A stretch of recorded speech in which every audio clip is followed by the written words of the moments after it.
elementary pa lang po ako, around grade 5. Tapos siya nag-aaral siya sa Bible College. Actually, nung bata pa lang kami, nakikita na namin yung isa't isa dahil pareho kaming iisa yung church na inaatinan. Doon sa church kami nagkakilala.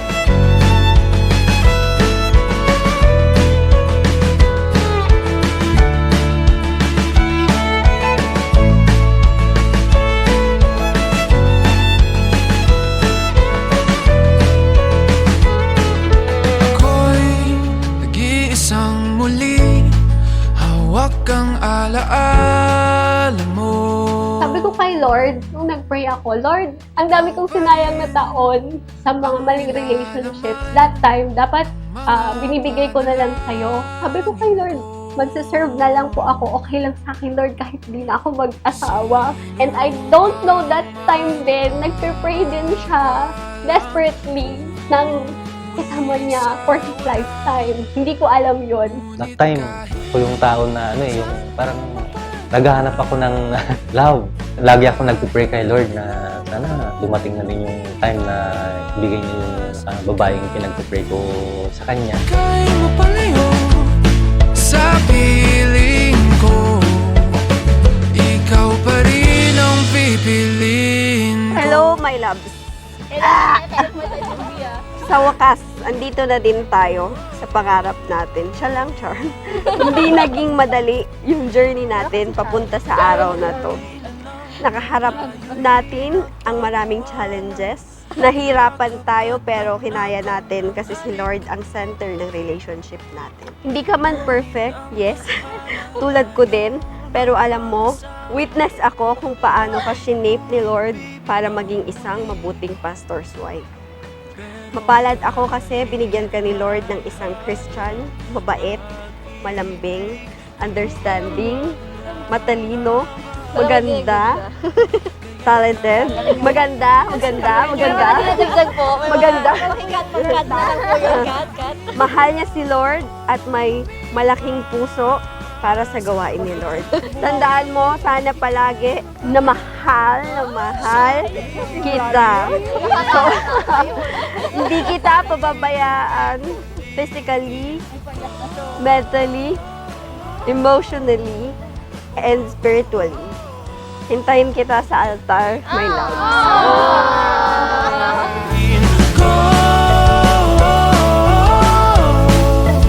Yung first move niya yung nakakatawa kasi nag-OJT pa ako noon and sa tuwing uuwi ako doon sa church dorm namin. Minsan dumidiretso ako sa kanya, tatanong ko may merienda and that time walang bagoong. Tapos talong kasi yung ulam ko noon, hindi ako kumakain ng talong na prinito kung hindi bagoong yung sausawan. Tapos tinanong ko siya, meron po ba kayong bagoong, pastor? Sabi niya wala. Maya't maya, yung isang alaga namin na bata, lumapit sa akin. May dala-dala na siyang isang bote ng bagoong. Tapos yun, kanino galing to? Sabi ko, kay pastor daw po. Okay. One time may naghanap siya ng bagoong. Bumili ako ng isang bote ng bagoong. Doon ako nagsimulang magparamdam sa kanya. Naramdaman niya din na parang kakaiba. Kaya tayo yung kinikilos ko. Ikaw pa rin ang pipiliin ko.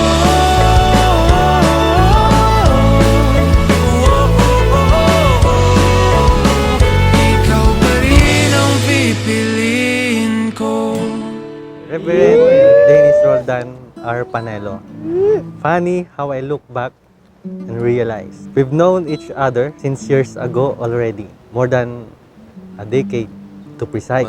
We're seeing each other's hopeful growth in the ministry. Being a trouble to be called out for not dating the woman you will marry. Sorry, isa pa ako sa mga bully.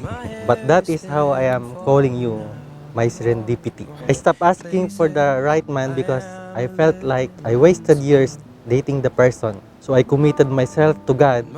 Lord, hindi na po ako mag-aasawa. Mag-serve na lang ako full-time. God listened and answered, pero may isa pa palang prayer na pinakinggan niya. That is you. Buti na lang kontra ko yung prayer niya. No more broken family, please. Sabi niya. Siyempre, promise ko yan. Wala nang broken family. Among the million words to tell, I love you. Bihira akong narinig ito sa kanya. Pero mas pinaparamdam niya.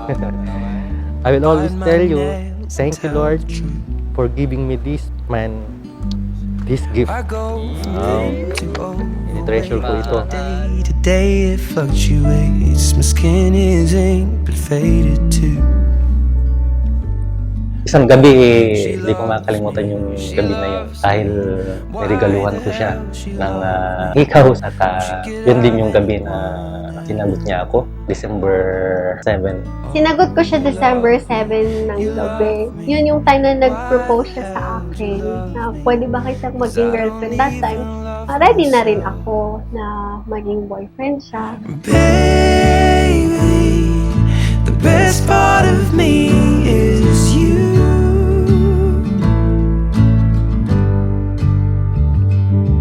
And lately, everything's making sense too. Siya na talaga yung sa puso ko, gusto kong makasama habang buhay. Gusto kong makasama hanggang pagtanda. Gusto kong kasama na mag-serve kay Lord. Hindi siya mapakali bago kami umalis. Hindi ko alam kung bakit parang urong-sulong siya dun sa sasabihin niya. Hindi ko maintindihan. Until lumuhod siya, ayoko kasing palipasin tong araw na to na hindi ko to nasasabi sa'yo. Ayoko nang mamiss tong araw na to. That was February 3 din. Kaya February 3 din yung kasal namin. Kasi gusto niya na yung the same day din, nag-agree kami na the same day kung kailan ko sinabing yes sa kanya, yun din yung araw na sasabihin kong I do. Yeah, yeah, he loves me, and I bet he never lets me go, and shows me how to love myself. 'Cause baby, the best part of me is you. Whoa, lately. I admired the part na kahit alam niyang meron akong mental health illness, ang hirap sabihin nun. Especially sa kanya kasi siya pastor, tapos yung girlfriend niya may mental health illness. Ang hirap sabihin sa kanya nun. Pero I'm so glad and thankful kasi kahit na ganon, hindi niya ako ginudge. Hindi niya sinabi sa akin na, ano ba naman yan? Sama mo na nga ako na pastor, bakit ka nagkakali? Hindi niya sinabi yung mga words na yon. Instead, sabi niya, may reason kung bakit nararanasan mo yan. And one day, alam ko, maganda yung kwento na gagawin sa'yo ni Lord. Kaya ka, inalaw niya na magkaroon ng ganyang condition. Baby, I'm so in love with you. Yeah, yeah. Oh, baby, I'm so